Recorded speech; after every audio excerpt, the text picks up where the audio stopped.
The fastest way to discover who truly values your child is to watch what happens when someone believes they can embarrass them without consequences. I learned that lesson on Christmas Eve, and I have never looked at family gatherings the same way since. My name is Daniel Carter, and for years I convinced myself that keeping peace inside my family mattered more than confronting uncomfortable truths. My wife passed away when our daughter Emily was only 6 years old, and from that day forward, every holiday became my responsibility. I decorated the tree with her, baked cookies that never looked quite right, wrapped presents after she fell asleep, and tried my best to make Christmas feel magical even though a piece of our family would always be missing. Emily was 12 that year, kind beyond her age, polite to everyone she met, and the type of child who always worried more about other people's feelings than her own. She had spent weeks making handmade ornaments for every member of our family, carefully painting each one with names and tiny snowflakes, because she believed thoughtful gifts meant more than expensive ones. When she finished the last ornament, she smiled at me and said she hoped Grandma would like hers the most. I smiled back, even though something inside me tightened. My parents had always treated Emily differently from my nephew Tyler, the son of my younger brother. It was never obvious enough for anyone else to call it cruel, but I noticed every small difference. Tyler always opened the first present. Tyler always chose where everyone sat. Tyler always received louder praise, bigger hugs, and more attention. Emily never complained. She simply accepted whatever place was left for her, and that quiet acceptance broke my heart more than tears ever could. Still, I convinced myself that Christmas should not become another family argument. I told myself that maybe this year would finally be different. We arrived at my parents' house just before 5 o'clock. Snow covered the front yard, colorful lights lined the roof, and the smell of cinnamon and roasted turkey drifted through the open doorway. My mother greeted us with a quick smile before rushing back toward the kitchen. My father shook my hand, but immediately walked past us to greet my brother, who had arrived only moments later. Emily politely handed Grandma the carefully wrapped ornament she had made. My mother thanked her without opening it and placed it on a nearby table beside several shopping bags. Emily never showed disappointment. She simply helped carry food into the dining room and complimented the Christmas decorations exactly the way her mother would have done years earlier. As more relatives arrived, laughter filled every corner of the house. My cousins gathered around the fireplace, children chased each other through the hallway, and holiday music played softly in the background. For a moment, I allowed myself to believe the evening might actually become one of those warm family memories Emily deserved. Then I noticed something unusual in the dining room. For the first time anyone could remember, there was an extra place set at the adults' table. Fine china, polished silverware, folded red napkins, and a small handwritten place card rested beside the plate. My mother smiled at Emily and said, "You are getting so grown up. Tonight you can sit with the adults." Emily's eyes lit up with excitement. She looked at me as though she had just been handed the greatest Christmas gift imaginable. I nodded proudly and watched her carefully slide into the chair, smoothing her holiday dress before placing her hands neatly in her lap. She looked so happy that I quietly thanked God for proving my worries wrong. Around us, conversations continued, glasses clinked together, and everyone prepared to sit down for dinner. I had barely reached for the back of my own chair when I heard my mother's footsteps move quickly across the hardwood floor behind Emily. Before I could turn completely, my mother grabbed the back of Emily's chair with both hands. Living room. Emily looked up at my mother with confused eyes, still believing there had been some kind of misunderstanding. She immediately stood without arguing because that was the kind of child she was. She never wanted to make anyone uncomfortable. "I am sorry, Grandma," she said gently. "I thought you wanted me to sit here." My mother's expression never softened. She pointed toward a small folding chair that had been placed near the end of the children's table in the corner of the dining room. "That is where you belong," she replied. "This seat is for Tyler. He is carrying on the family name." Before I could even process those words, my father laughed loudly enough for everyone to hear. "That is right," he said with a grin. "A Carter boy should always have the seat of honor." Several relatives exchanged uncomfortable glances, but nobody spoke. My younger brother avoided looking at me altogether. His wife quietly stared down at her plate as Tyler walked into the room, holding a video game controller, completely unaware of what had just happened. My mother smiled warmly at him, pulled out the same chair she had taken from Emily, and invited him to sit down. Tyler shrugged, sat in the chair, and immediately reached for a dinner roll without realizing the humiliation that had unfolded moments before. Emily remained standing beside me with her hands folded together in front of her. I noticed her trying very hard to smile, but I also saw the way her lower lip trembled for just a second before she regained control. She whispered so quietly that only I could hear, "Dad, it is okay. I can sit over there." Those words broke something inside me. A 12-year-old child should never have to comfort her own father after being embarrassed in front of her entire family. I looked around the table hoping someone would say this was wrong. My aunt shifted nervously in her seat. One cousin cleared his throat, but remained silent. My brother finally muttered, "Mom, maybe," but stopped speaking as soon as my father gave him a sharp look. The silence from everyone else felt almost as painful as my parents' behavior. I slowly walked toward Emily and placed my hand gently on her shoulder. "Sweetheart," I asked calmly, "did you do anything disrespectful tonight?" She shook her head immediately. "No, Dad." "Were you rude to anyone?" "No." "Did Grandma tell you that you could sit here?" Emily nodded. "Yes. She said I was old enough to sit with the adults." I turned toward my mother. "Did she tell the truth?" My mother folded her arms confidently. I changed my mind. My father leaned back in his chair and smiled. "Daniel, do not ruin Christmas over a chair. Your daughter needs to learn that children do not always get what they want." I looked directly at him before answering. "This has never been about a chair." My voice remained steady, almost quiet, but every person in the room stopped moving. "This is about teaching a little girl where she belongs." My mother sighed dramatically. "You are making this much bigger than it is." I slowly nodded. "No, you already did that the moment you chose to embarrass my daughter in front of everyone she loves." Emily gently tugged on my sleeve again. "Dad, please. I do not want everyone upset." I knelt beside her until we were looking at each other. "Listen to me very carefully," I said softly. "You have done absolutely nothing wrong tonight. Never let anyone make you believe you deserve less respect than someone else simply because of who you are." Tears filled her eyes, but she managed a small nod.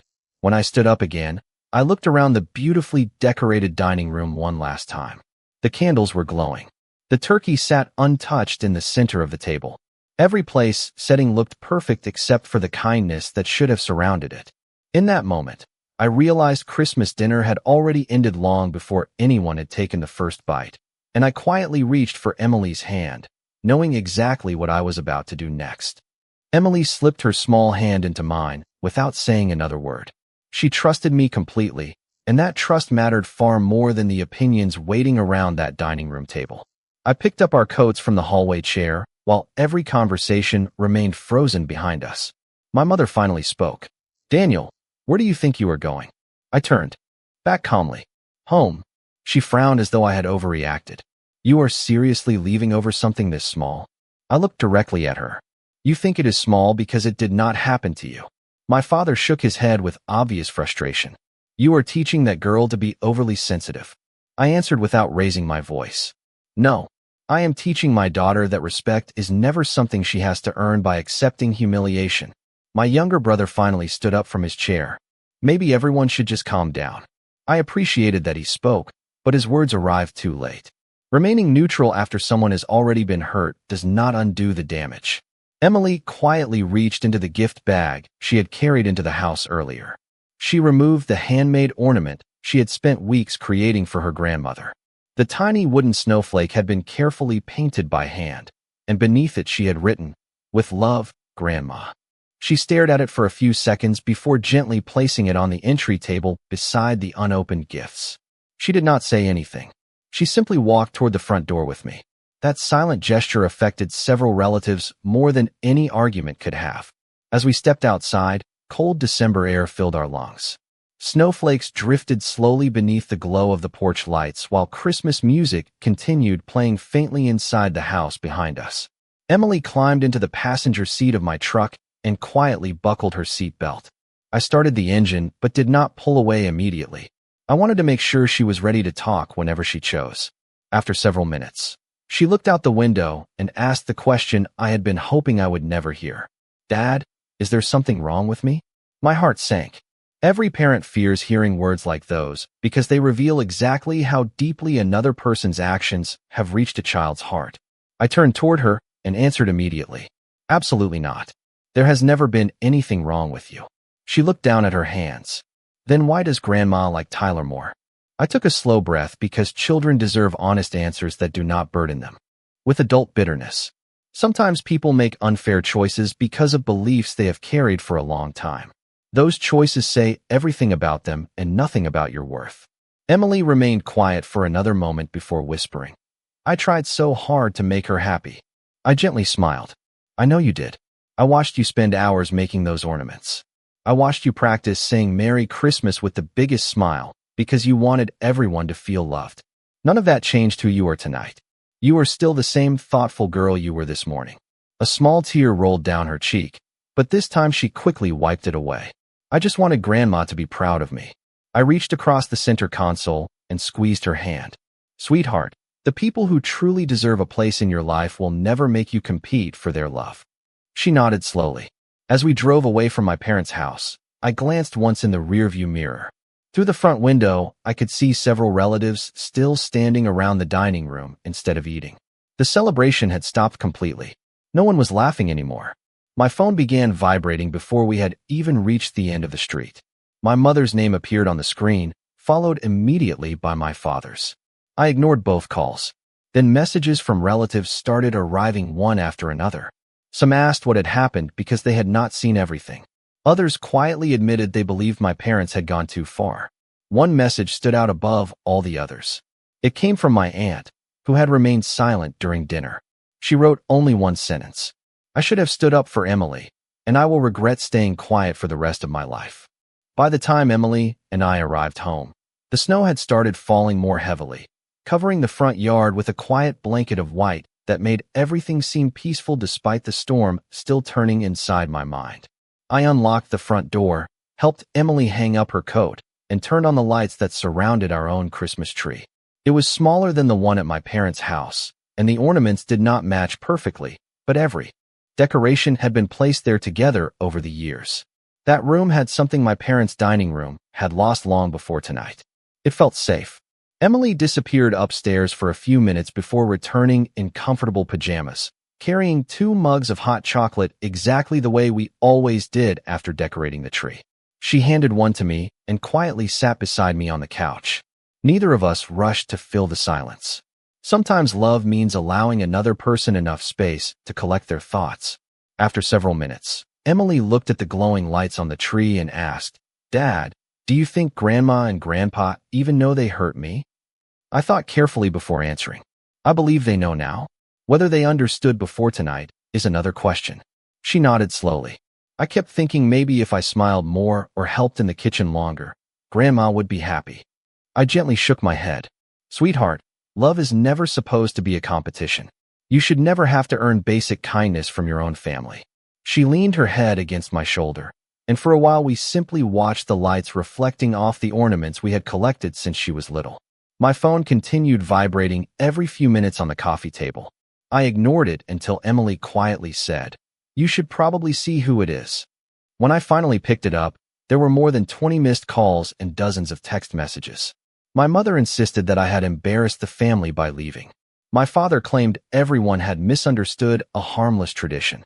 Several cousins apologized for staying silent. My aunt sent another message saying she had confronted my parents after we left, and that dinner had ended less than 10 minutes later because nobody wanted to celebrate anymore. Apparently, several relatives had walked out shortly afterward. Even my younger brother had argued with our parents for treating Emily differently from Tyler. The house that had been filled with laughter when we arrived had become painfully quiet after we left. I placed the phone face down on the table. Emily looked at me curiously. Are they angry? She asked. Some are, I admitted. Some are ashamed, and some finally understand what happened. She stared into her mug before asking another difficult question. Are we ever going back? I answered honestly because I had promised myself never to hide important truths from her. Not unless I know you will always be treated with the respect you deserve. She smiled faintly. Thank you for taking me home. Those 6 words meant more to me than any apology I could have received that night. The next morning, Christmas Day, I woke up expecting another flood of messages, but one envelope resting in our mailbox surprised me instead. My aunt had driven across town before sunrise to leave it there. Inside was the handmade ornament Emily had given my mother. Along with it was a short handwritten note. It read, "This belongs on the tree of someone who understands what love really looks like." Emily carefully held the ornament in both hands, studying the tiny painted snowflakes she had created weeks earlier. Without saying anything, she walked to our Christmas tree and gently hung it near the very top, where the morning sunlight shining through the window made it sparkle brighter than every other decoration. As I watched her step back and smile at her own work, I realized something important. My parents had tried to decide where my daughter belonged by moving one chair at a dinner table. They had failed to understand that her place had never depended on their approval. Her place had always been beside the people who would stand up for her without hesitation. And as the phone began ringing once again with my parents' names appearing across the screen, I knew that before another conversation happened, they would first have to understand the lesson my 12-year-old daughter had already learned about dignity, love, and what it truly means to be family. The days after Christmas passed more quietly than I expected, but silence did not mean the situation had disappeared. It only meant everyone was deciding what to do next. Emily returned to school after winter break with the same bright smile she always wore, yet I noticed small changes only a parent could see. She hesitated before accepting invitations. She apologized more often than necessary. Once, while we were grocery shopping, she quietly asked if it was rude to sit in a chair before someone told her she could. That simple question stayed with me for the rest of the day because it showed how one humiliating moment could quietly reshape the way a child viewed herself. That evening, I reminded her once again that respect was not something another person could give or take away. It began with knowing her own worth. She smiled and hugged me, but I promised myself I would never allow anyone to make her question that again. Meanwhile, messages from relatives continued arriving almost every day. My aunt called to tell me that the Christmas dinner had become the topic of every family conversation. Several cousins admitted they had been shocked, but froze because they did not know how to respond in the moment. Others confessed they had noticed my parents favoring Tyler for years, but never imagined it would become so public or so hurtful. One cousin even admitted that leaving Emily's handmade ornament unopened on the side table had bothered her long before the incident at the dinner table. The more people talked, the clearer the pattern became. What happened on Christmas Eve was not a single mistake. It was the moment years of quiet favoritism finally became impossible to ignore. My younger brother surprised me the most. He came to visit one Saturday afternoon without Tyler or his wife. We sat on my back porch while Emily worked on a school art project inside. He stared into his coffee for several minutes before speaking. "I should have stopped it," he admitted. "I knew Mom and Dad treated Tyler differently, but I always convinced myself it was harmless." I appreciated his honesty because excuses would have accomplished nothing. "You were not the only one who stayed quiet," I replied. "But silence protects the wrong people." He nodded slowly. Tyler asked me why Emily left. I told him the truth. He cried because he thought it was somehow his fault. Hearing that saddened me. Tyler had never asked to be treated as more important. He was only a child, just like Emily. The adults had created the division, not the children. "Make sure he understands that," I said. Neither child did anything wrong. A few days later, another unexpected package arrived at our house.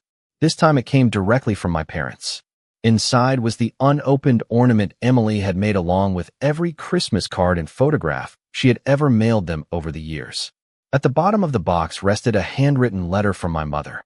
She admitted she had spent the past week looking through old family albums and had realized there were almost no framed photographs of Emily anywhere in the house. She wrote that she had never noticed the imbalance until relatives pointed it out after Christmas dinner. My father added only one short paragraph at the end. He admitted that cheering after Emily lost her seat was the greatest mistake he had ever made as a grandfather. He asked for nothing except the opportunity to apologize in person when Emily was ready. I folded the letter carefully and placed it back inside the box without making any immediate decision. Forgiveness should never be rushed simply because the people who caused the pain finally felt uncomfortable. Real change requires patience, consistency, and humility. Looking across the living room, I watched Emily laughing while painting another handmade ornament, this one shaped like a simple white dove. Despite everything that had happened, she still believed beautiful things were worth creating. In that moment, I realized my parents' greatest regret had already begun. They were not only facing the consequences of one Christmas dinner, they were beginning to understand how many precious moments with an extraordinary granddaughter they had nearly lost forever. Almost a month passed before I responded to my parents' letter. I did not ignore it because I wanted revenge. I waited because I wanted my decision to come from wisdom instead of emotion. Every evening after dinner, Emily and I followed the same routine. We walked through our neighborhood for about 30 minutes, talking about school, books, and whatever happened to be on her mind. One evening, as we watched the sun disappear behind the snow-covered rooftops, she suddenly asked, "Dad, do you think people can really change?" I smiled gently because I had been asking myself that exact question for weeks. Yes, I answered honestly. People can change. But real change is something you see over time. It is not something you hear in one apology. She nodded thoughtfully before asking, "Do you think Grandma and Grandpa have changed?" I looked down the quiet street before answering. I think they are beginning to understand the pain they caused. Whether they have truly changed will depend on what they do next, not what they say. Emily accepted that answer with the maturity she seemed to gain a little more of every day. A few days later, my mother called again. This time I answered. There was a long silence before she quietly spoke. "Daniel, thank you for picking up." Her voice sounded different from the confident tone I had known all my life. It carried hesitation and humility instead. "We would like the chance to apologize to Emily," she said. "Only if she wants to hear us." I appreciated that she had finally understood the decision no longer belonged to her. "I will ask her," I replied, "but I will not pressure her." My mother immediately agreed. There were no demands, no excuses, and no attempts to defend what happened. After we ended the call, I explained everything to Emily. I made it clear that saying no would not disappoint me in any way. She remained quiet for several minutes before speaking. "I do not want them to apologize because they feel bad," she said softly. "I want them to understand why it hurt." I smiled with quiet pride. "That is a fair request." We agreed to meet at a small public park on a Saturday afternoon. The place felt neutral and peaceful, with walking trails, wooden benches, and children laughing on a nearby playground. When my parents arrived, they approached slowly. Neither of them tried to hug Emily or force a warm greeting. My father removed his hat respectfully, and my mother looked directly at Emily before speaking. "We owe you an apology," she said. "Not because your father asked us to. Because we were wrong." Emily listened without interrupting. My mother continued, her voice trembling. "When I moved your chair, I made you feel as though you mattered less than someone else. That was unfair, and I am deeply sorry." My father took a slow breath before adding his own words. "When I laughed, I encouraged something that should never have happened. A grandfather should make his granddaughter feel safe, and I failed you." Emily looked at both of them carefully. She was quiet long enough that I wondered if she would answer at all. Finally, she spoke with remarkable calm. "I believed you did not love me because I was not as important as Tyler." My mother's eyes immediately filled with tears. My father lowered his head. Emily continued, "That hurt much more than losing a chair." The honesty in her voice carried more weight than anger ever could. My parents did not interrupt or defend themselves. They simply listened. After another moment, Emily asked one simple question. "If Tyler had been treated that way instead of me, would you have stopped it?" Neither of them answered immediately because the truth was painfully obvious. My father finally whispered, "I should have." Emily nodded gently. "I hope if something like that ever happens again, you will." Those words changed the entire conversation. She was not asking for promises about the past. She was asking for better choices in the future. As we left the park that afternoon, I realized something important. Healing had not begun because my parents apologized. Healing had begun because, for the first time, they listened without trying to erase the consequences of what they had done, and my daughter had discovered that her voice deserved to be heard just as much as anyone else's. The meeting at the park became a turning point, but it did not magically erase the years that came before it. Real trust does not return because someone says the right words. It returns only after those words are matched by consistent actions. My parents seemed to understand that at last. They stopped calling every day and stopped asking when they could see Emily again. Instead, they respected the boundaries we had established. Every few weeks they mailed Emily a handwritten letter, never asking for forgiveness, never trying to convince her to feel differently. Simply sharing memories, encouraging her in school, and wishing her well.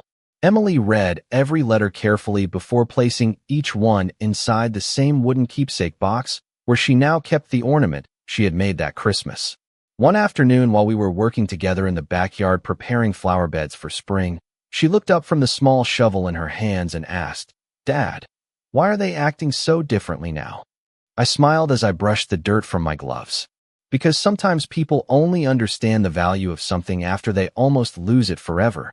She thought quietly before asking another question. "Do you think they are trying to earn trust instead of asking for it?"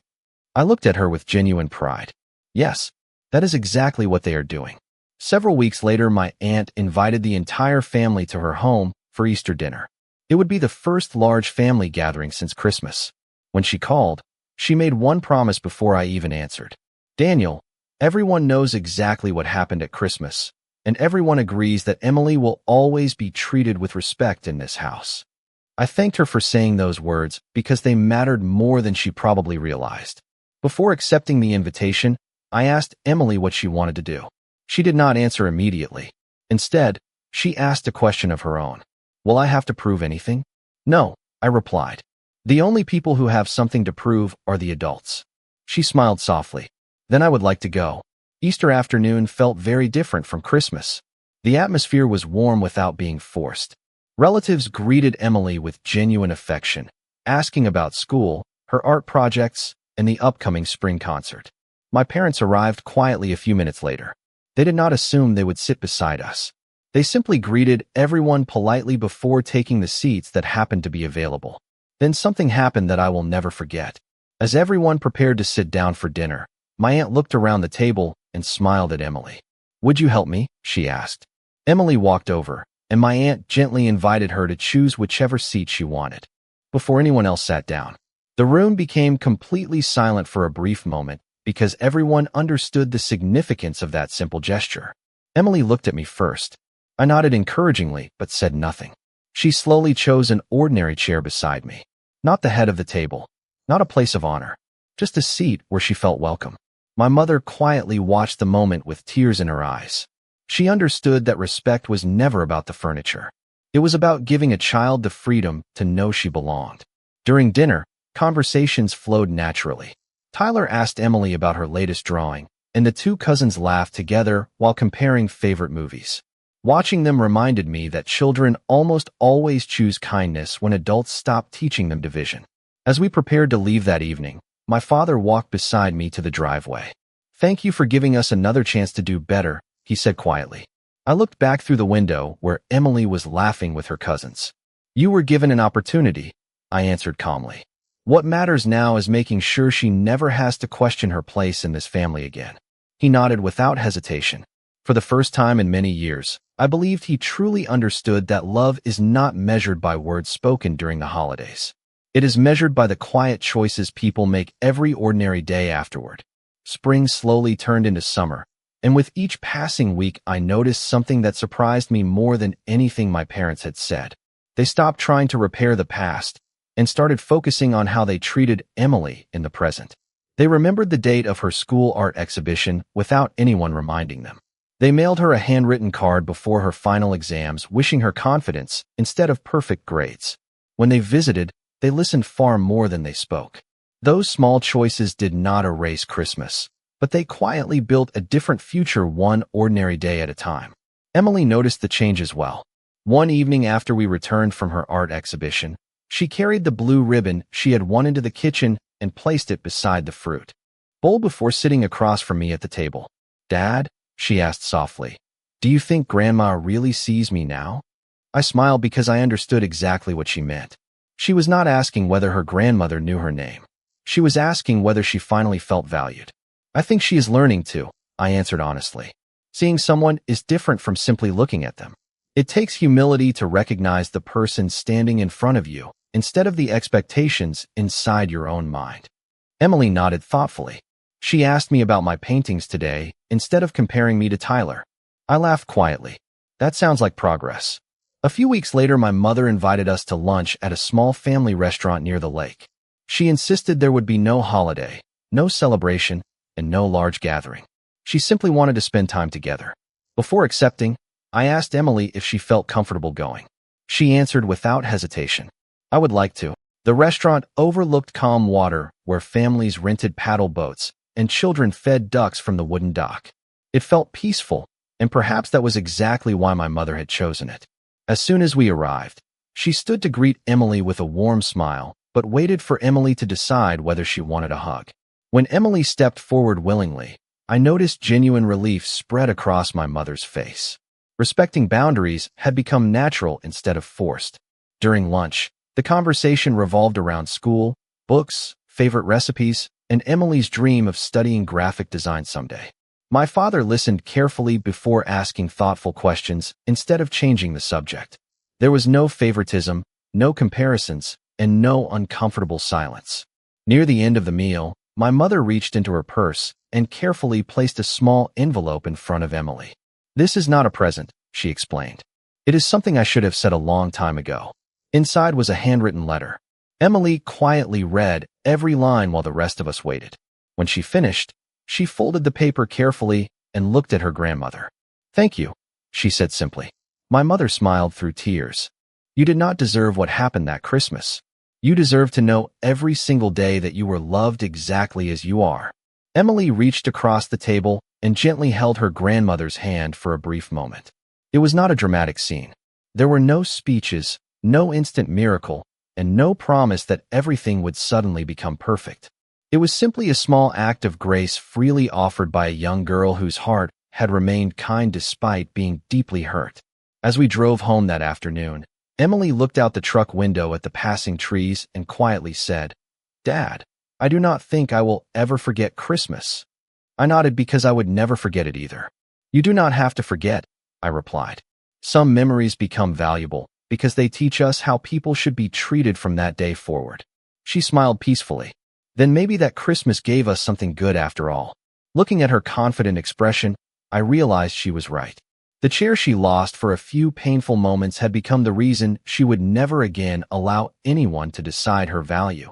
And that lesson would stay with her far longer than any holiday tradition ever could. When the next Christmas arrived, I found myself standing in front of our living room window watching fresh snow settle across the neighborhood. Exactly 1 year had passed since the night a single chair changed the direction of our family forever. Emily was now 13, a little taller, a little more confident, and carrying herself with the quiet strength that only comes from overcoming something difficult without losing kindness. As she finished placing the last ornament on our tree, she smiled at me and asked, "Do you think this Christmas will feel different?" I looked around our home before answering. The fireplace glowed softly, homemade cookies cooled on the kitchen counter, and Christmas music filled every room. "It already does," I replied. That afternoon we drove to my aunt's house, where everyone had agreed to celebrate together. When we arrived, something immediately caught my attention. The dining table looked beautiful, decorated with evergreen branches, candles, and carefully folded napkins. But there was one small detail that meant more than any expensive decoration. Every chair around the table was exactly the same. There was no seat of honor. There was no place reserved because of age, gender, or family name. My aunt smiled as we walked inside. "This year," she said warmly, "everyone belongs equally." I noticed my parents standing quietly near the fireplace. They greeted Emily with genuine smiles, but allowed her to decide how close she wanted to be. She walked over first, hugged both of them, and handed my mother a carefully wrapped package. My mother opened it slowly. Inside was another handmade ornament, almost identical to the one Emily had created the year before. This time, however, the words painted beneath the snowflake read, "Love grows where kindness lives." My mother's eyes immediately filled with tears. She carefully held the ornament against her heart before whispering, "Thank you." Emily simply smiled. "I wanted this one to be on your tree." There were no dramatic speeches. None were necessary anymore. During dinner, everyone found a seat naturally. Emily happened to sit beside my father, while Tyler chose the chair across from her. The two cousins spent most of the meal laughing together about school, movies, and holiday traditions. Watching them reminded me once again that children rarely create division on their own. They simply reflect the example the adults choose to set. After dessert, My father quietly asked if he could speak with me outside for a few minutes. We stood together on the back porch as snowflakes drifted gently through the cold evening air. He looked at the lights hanging from the fence before saying, "Last Christmas I believed respect was something people earned because of tradition. I was wrong. Respect begins with recognizing another person's dignity before anything else." I nodded slowly. That lesson changed all of us. He smiled sadly. It certainly changed me. Before we went back inside, he added one final sentence. "Thank you for protecting your daughter, even when it meant standing against us. She deserved that, and so did we." His words stayed with me long after the evening ended. On the drive home, Emily looked out the truck window at the glowing Christmas lights decorating the neighborhood. "Dad," she said quietly, "I used to think losing that chair was the worst thing that could have happened." I glanced at her with a smile. "What do you think now?" She looked back at me with confidence that made her resemble her mother more every year. "Now I think it helped everyone learn where people truly belong." I reached over and gently squeezed her hand. She was right. That Christmas had never really been about a chair, a dinner table, or even a holiday. It had always been about whether a child would grow up believing her value depended on someone else's approval. Because we chose to walk away instead of accepting quiet cruelty, Emily learned that her place could never be taken from her by another person's opinion. She carried that lesson into every friendship, every classroom, and every dream she would pursue in the years ahead. Looking back now, I no longer remember that Christmas for the humiliation that began the evening. I remember it for the courage that followed, the boundaries that protected my daughter, the humility that slowly changed my parents, and the reminder that the strongest families are not built by perfect traditions, but by ordinary people who choose respect, accountability, and unconditional love every single day.